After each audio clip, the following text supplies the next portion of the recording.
ang huling pasya ng Spanish Military Court sa kaso ni Dr. Jose Rizal. Ika-28 ng Disyembre, 1876, pagkatapos ng paglilitis ni Rizal, bago ang Spanish Court Military Martial, pinirmahan ni Gobernador General Camello de Polavieja at Kapitan Rafael Dominguez ang dokumento na nagkukumpirma sa sentensyang kamatayan. Este tribunal condena Don Jose Rizal Mercado y Alonso con la pena de muerte, hace decretado y ordenado por el Tribunal Ordinario Marshal del Cargo como testigo por el presidente y los miembros del tribunal.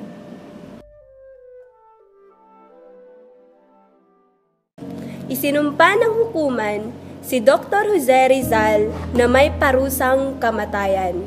Kaya inatasan ang ordinang court-martial ng himpilan bilang saksi ng presidente at mga miyembro ng hukuman.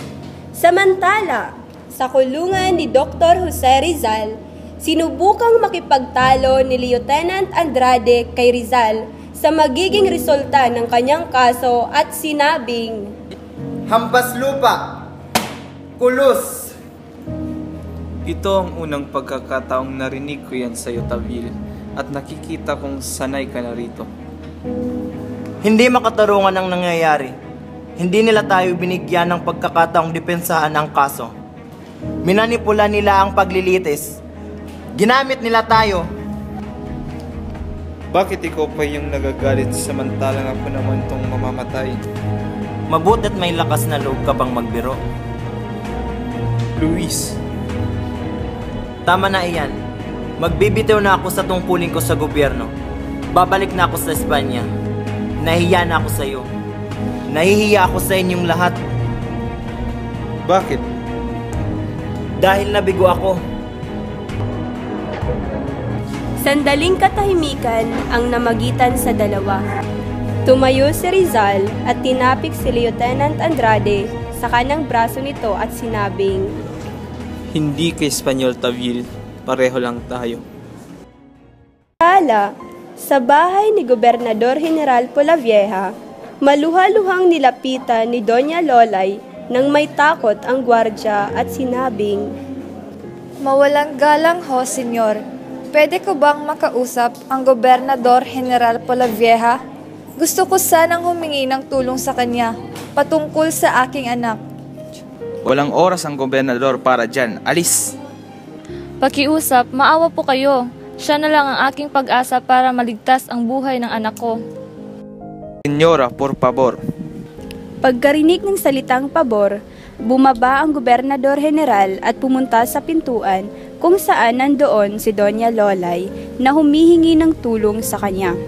Habang siya'y papalapit, pinapasok ng gwardya ang matanda at mabilis namang lumapit ang huli sa gobernador at nagmakaawa.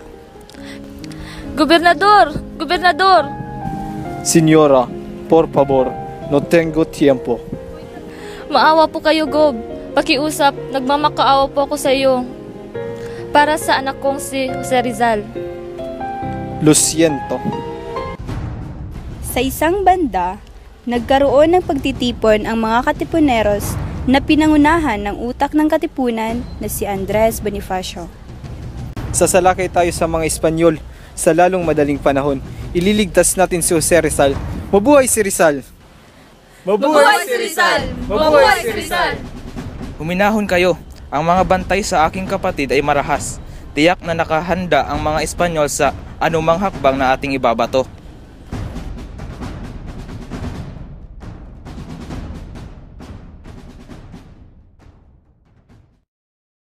Noong ika-20 ng Disyembre, 1876, dinala si Rizal sa kapelya kung saan hihintayin niya ang paglubog ng araw upang lasapin ang kanyang katapusan.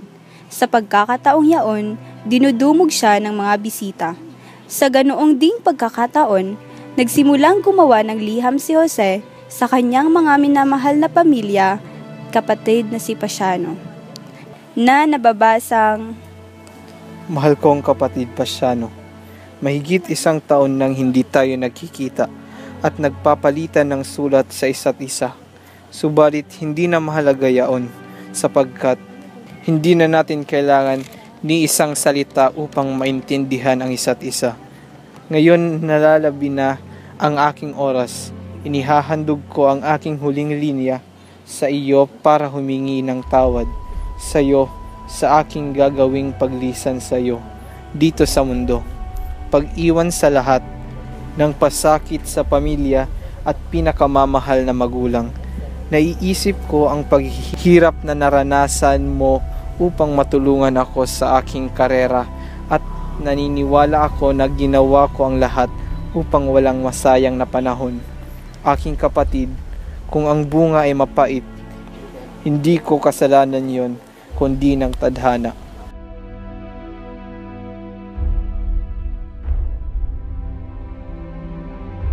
Inay. Mano po, Inay? Patawarin mo ako, mahal kong ina. Labis ko kayong mahal. Pepe, Ina, pag namatay ako, pakiusap, hingin mo ang aking bangkay kaagad, sapagkat baka ito itapon lang kung saan. Ilibing ninyo ito sa ilalim ng lupa, at lagyan ng cross sa ibabaw, na may petsa ng aking kapanganakan, gayon din ng kamatayan. Preparen! Apunten! Fuego!